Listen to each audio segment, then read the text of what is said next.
What is up, YouTube? This is Asian with Cards, and today I'm going to be showing you the deck I took to YCS Richmond. Sadly, I didn't do well or like make day two or anything. My good friend Joey, he actually won the event. I'm gonna try and get a deck profile with him, like just him by himself, doing like a little interview and stuff style. But I haven't seen him since then, so hopefully you guys will want to see that when that comes out. But yeah, I decided to take Traptrix to YCS Richmond. No really particular reason. I don't think this deck's like the best deck. But in my opinion, I like playing it a lot. It's pretty fun. It's a trap deck, which I always love trap decks. And it plays a little bit different, how it has like 1 to 2 card combos. And doesn't really lose to back removal like some people may think. But yeah, without further ado, without rambling, I'll get into the profile.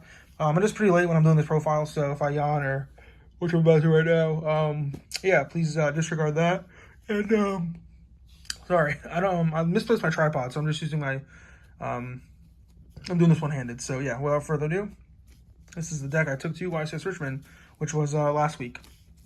So for monsters, for Traptrix monsters, we play Triple Murmillo. Standard, just searches your trap holes. Really good, nothing to say about that. Triple Mantis, the second best starter. Both of them just get you into your engine. So yeah, double Putica. I was playing 3, but I cut it down to 2 for a card which I'll show you later. I think 2's fine. It's really good to special summon off Sarah to get more disruptions. 2 Dynea. I like Dynea a lot. I was thinking of playing it at 3, but I didn't want to like dead draw this because this is honestly the worst one to draw. It's even worse to draw than Arachnocampa because it literally does nothing. And yeah, you just want to have 1 to summon off your Sarah to get a trap hole set, and then 1 for the follow-up. And then 1 Arachnocampa. I bumped this down to 1 just because I don't want to lock myself into insects and plants, so I can make Dweller or Redoer. So I just wanted to search 1 just in case I open up like Mantis with nothing else, just so it can like combo me into something. So that's that.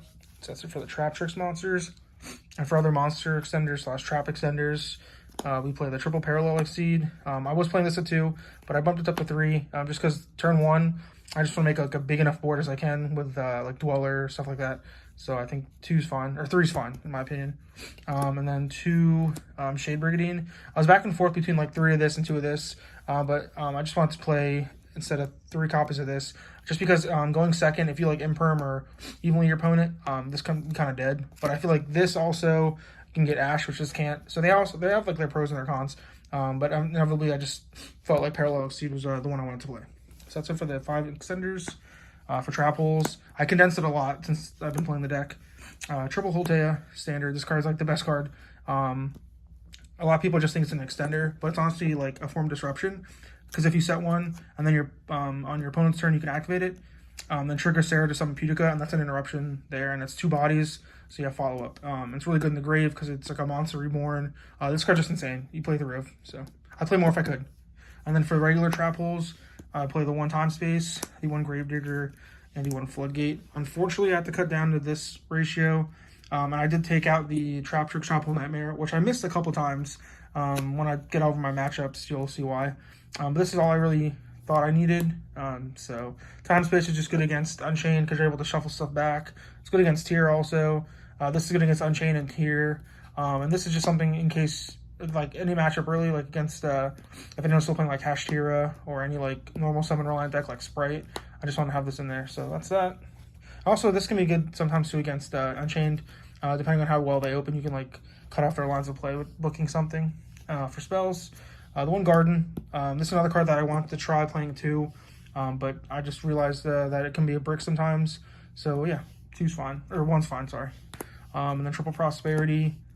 Standard. I think if this card's not banned, you should play it if you can. So, yep, 3 Prosperity. This card worked wonders. There was 1 game where I opened, like, unplayable. There's a bunch of hand traps. And then this dug me into a Fenrir, and I just played.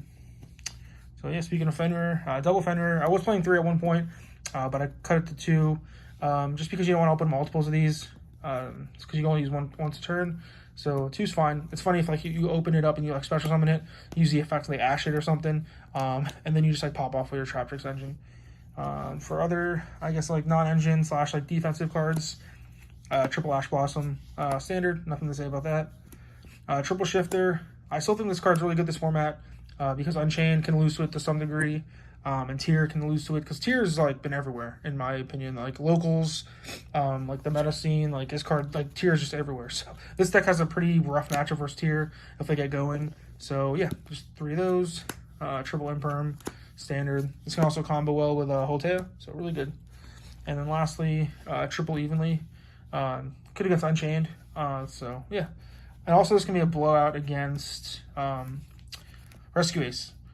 So yeah. Oh, that's another card too. The Floodgate can hit like Hydrant, and then it won't be able to search because it's not an on-summon effect. So that's cool too.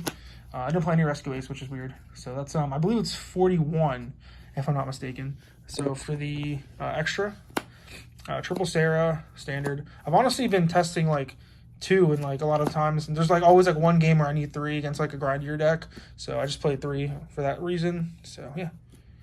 We play 1 Adipus. I think I made this once, and it was just to go for game. I think I was about to go into time, and I just need to make something big to get over. I forgot what he had like the Scareclaw guy in defense, so I just need some way to like pump my guys up. 1 Pink Yugioh. This card was actually clutch like all day. Just not really like its second effect to attach stuff, but just its effect to like search, and it's a big body too, which is pretty good too. So it's that.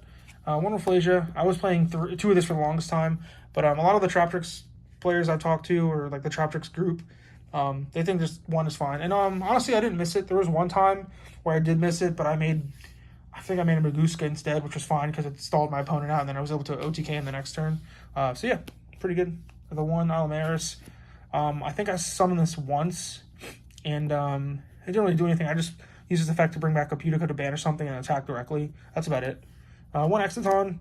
I was honestly iffy on this card just because of cards like, or decks like Unchained, but it's really good to like blow up their field, attack, make Zeus, so really good. So then you have like technically like a format Zeus, so that's that. And then we have 1 Dweller.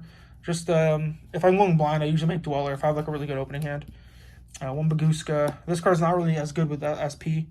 I did get an SP Knight, but it was after the event, so I'm not playing 1 in here. But if you guys have 1, definitely play 1, and you can probably cut like an Exciton. 1 Redoer. It's not QCR. I will get a QCR soon. But yeah, this card is insane.